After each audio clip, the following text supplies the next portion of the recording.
around their goals. Your goal has to be bigger than I want to be a better person.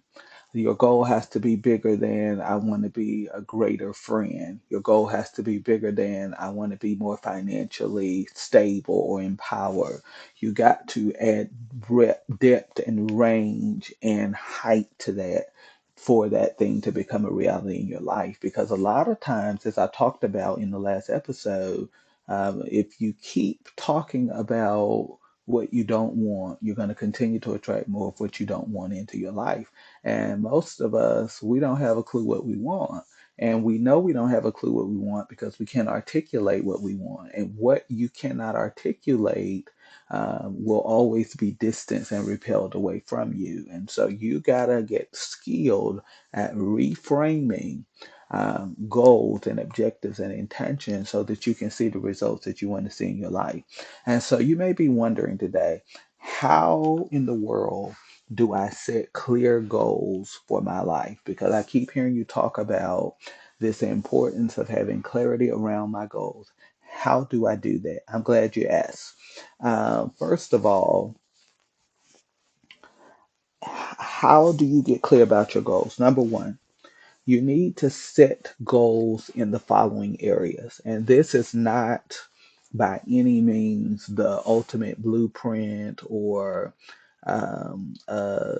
exhaustive list. These are just some of the key areas that I like to set goals in on a yearly basis. Are you ready? Number one, you need a personal goal. What is one goal that you have for yourself this year? Um, I don't know what that may look like for you. I don't know. Maybe you want to learn another language. Maybe you want to take a painting class, a cooking class. Maybe you want to start walking the trails in your local community. Maybe you want to get connected to a professional organization like Toastmasters or some other public organization. Maybe you want to go on a new trip to a new place. I don't know. Whatever that thing is, what is one goal that you have for yourself this year? Do you want to read a certain amount of books? Do you want to listen to a certain amount of audiobooks? Do you want to, um, I'm trying to think of something else, pick up a new sport or something in the community that you want to be a part of? What is one personal goal that you have for yourself this year? Okay. Number two, what is a professional goal? So you need a personal goal, you need a professional goal. What do I mean by a professional goal? What is your goal to develop in your profession or career this year? One of the things that I'm always amazed by is that people will set a goal for their money, they will set a goal for their travel, they'll set a goal for their relationships, their spirituality, and nobody hardly ever sets professional and career development goals. And for me, as a thought leader and a mentor to people all around the world, this is always one of the top goals on my list. I'm always reading books.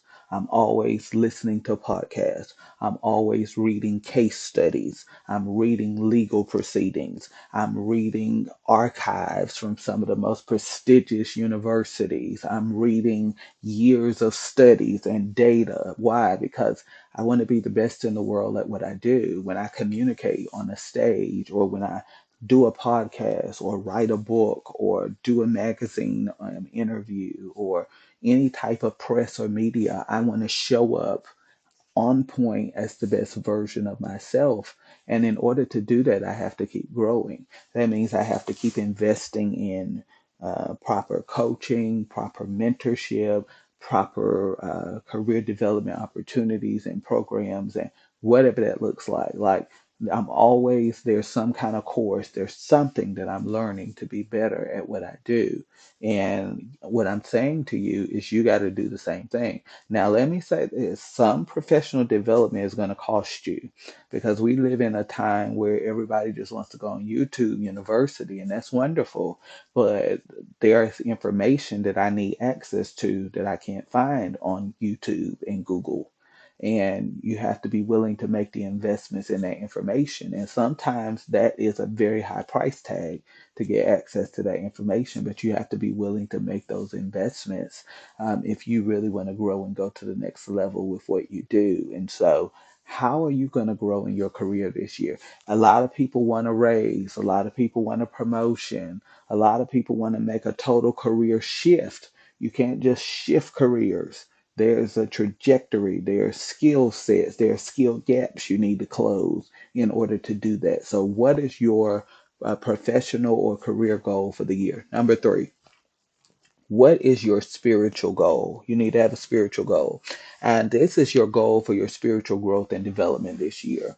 A lot of people say, "Oh, Jamil, I just want to get closer to God." Well, that's wonderful. But you said that last year, the year before, and 5 years before that, and you really haven't gotten any closer to God than you were 5 years ago. So clearly, we need to add some depth and some height and some width to that goal. What does spiritual growth and development mean to you? Do you want to read through the entire Bible? Do you want to read through the New Testament, the Old Testament? Do you want to read through the poetic books like Ecclesiastes and Proverbs and Song of Solomon? Do you want to read through Psalms? Do you want to read through the major or the minor prophets? What is your spiritual growth? Do you want to read more spiritual books this year? Do you want to pray more? Do you want to be a part of a prayer group? Do you want to be a part of a development or discipleship group or program? What are you doing to develop your spirit this year? And, most spiritual development, let me say this, doesn't happen on Sunday morning in a few hours of service. Your spiritual development happens all 7 days of the week. What are you doing? Do you have a morning routine? Do you have a time of prayer, a time of reading the scriptures, a time of studying and meditating on the scriptures? Do you have a time of what's the word I'm looking for? Personal worship and devotion. Do you have a group that you're a part of, a men's fellowship, a women's fellowship, a youth fellowship, people that you can discuss the scriptures and the word with to help you to grow in different areas of your life? Whatever that looks like for you, you need a spiritual goal for the year. Number four, you need a financial goal. What is your goal for economic empowerment this year? My background is in finance. I have a finance degree. Finance is very important, and this is an area that is on so many people's list of goals for the year. But the reason they're never successful is because they don't have that specificity and that depth that we're talking about. You can't just say, I want to be financially prosperous this year. What does that look like? In other words, if you were to come to me and to say you want to be financially prosperous this year, I'm going to start asking questions. I'm going to ask you, how much do you make? I'm going to start asking questions like, what's in your bank account? How many accounts do you have? Do you have a savings account? Do you have a Roth IRA or 401k or money market account or CD or some investment vehicle that you're putting money into? You're going to hear me ask questions like, I don't believe in budgets, but I do believe in having a financial plan. Do you have a financial plan and direction and allocation for where your money is going? Can you keep track of where your money is being spent? What are your top expenses?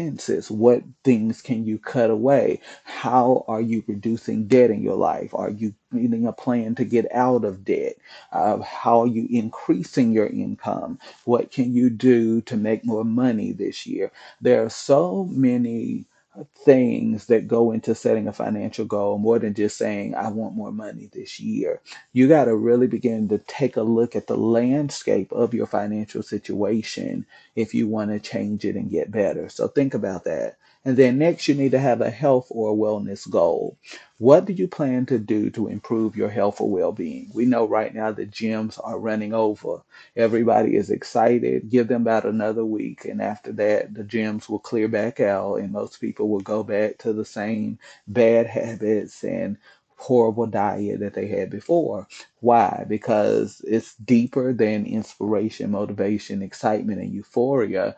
At some point, you got to develop the disciplines, the habits, which requires a certain mindset to see certain things happen in your life. So, what is your health and wellness goal? Are you going to make changes to your diet? This is what I tell people. A lot of people want to go so big, so quick, and they're failing in the